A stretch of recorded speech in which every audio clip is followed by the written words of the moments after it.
Saudi আরবের জেদ্দায় industrial area খুমরাতে আজকে এসেছে একটা কোম্পানিতে বয়লার ঠিক করার জন্য। এই হলো সেই কোম্পানিটা, এখানে স্পঞ্জ বানানো হয়।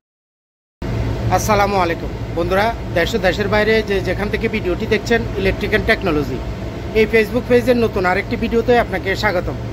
আজকে দেখতেছেন আমার পিছনে দুইটা বয়লার আছে।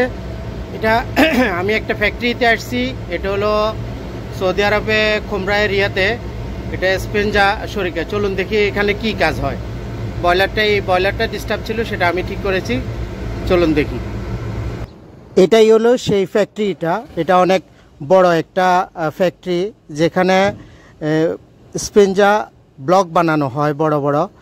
তো প্রথমে চলুন দেখি বয়লারগুলা কোথাও। বয়লারগুলা এটার ফ্যাক্টরির পিছনে রাখা। এখানে 2.5 মিটারের বয়লার ব্যবহার করে, অথবা 1-2 মিটারের বয়লার ব্যবহার করতে হয় এই মেশিনটা চালানোর জন্য। এই বার্নারের এই যে তারটা দেখতেছেন, এটা হলো, এটা বয়লারগুলা পিছনে রাখা। দুটোটা বয়লার এখন চলতেছে। তো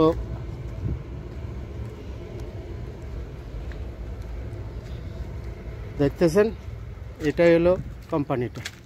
এটার ভিতরে বোখার আসে, এই বোখারগুলো এটার ভিতরে আসে। এই যে বোখারের লাইনটা এখান থেকে এখানে আসতেছে।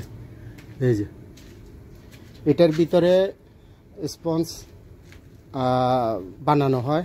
আর এগুলো হলো যে কেমিক্যাল, এই দেখতেছেন, এইগুলো হলো সব পুরনো ম্যাটেরিয়ালস স্পঞ্জ।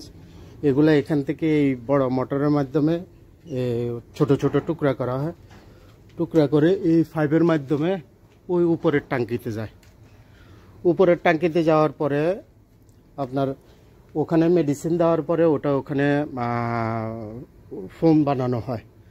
আবার ওদিকে এই যে এটা আরেকটা কাটার মেশিন, ওখানে দেখতেছেন, এটা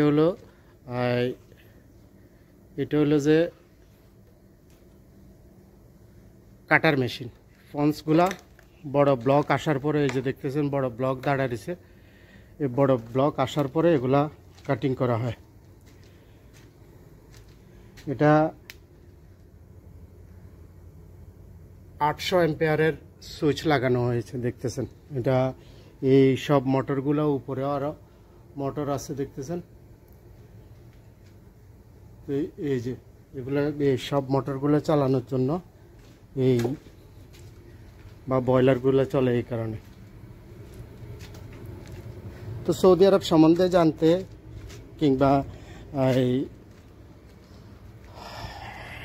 বিভিন্ন টেকনিক্যাল কাজ অথবা বয়লারের কাজ দেখতে পেজটি ফলো দিয়ে রাখেন।